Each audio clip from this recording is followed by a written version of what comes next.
game could be described as a hand-me-down game because this time last year, today's two starting quarterbacks were on the sidelines watching their older brothers do it out. Today, no different.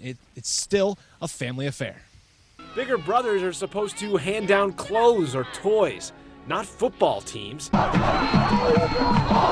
That's the case in this week's Game of the Week, Leblond hosting Savannah. Both quarterbacks taking over where older brother left off. He sometimes sends me some text and says, maybe critiques us or tells us good job or stuff. Sam Shanzi fills in for older brother Jack. Come back. And Blake McGinnis replaces big sibling Clayton.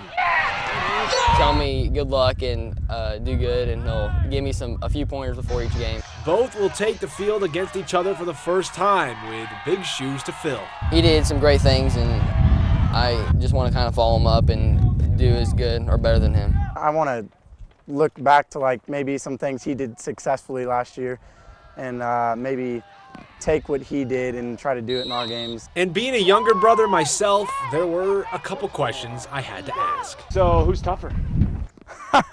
Definitely him. Probably him. He's got a few more pounds on me, but if we got in a wrestle, he'd probably get me. Who's faster? Definitely him. I've got him on the speed side. Yeah. I've got him on the agility side. Yeah. All right, well, I'm joined by Tom Hanrahan, news press reporter, sports reporter. Tom, each quarterback has a solid running back game behind them. What do these quarterbacks need to do to get a win tonight? Well, I think they just need to get their confidence back, and they need to kind of brush off what happened last week. Both of them had a tough time offensively, and I think that if they can get the guys behind them, like you said, Rezkowski for the Golden Eagles, and then Hayden Holt and Taylor Gilbert for the Savages. If those guys can get loose, it'll make things a lot easier for the signal callers. Leblond started 3-0, and they've lost every game since. How important is it for them, for the Golden Eagles, last home game, to get a win tonight?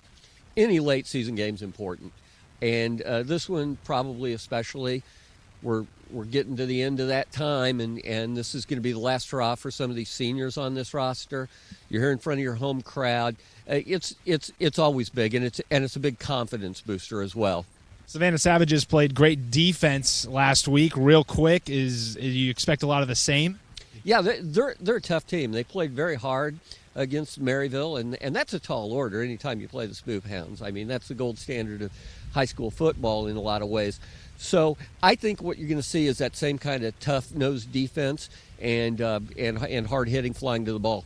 Thanks, Tom. For Tom Hanrahan, I'm Adam Waltz. Full coverage can be found online at newspressnow.com/sports. Bob?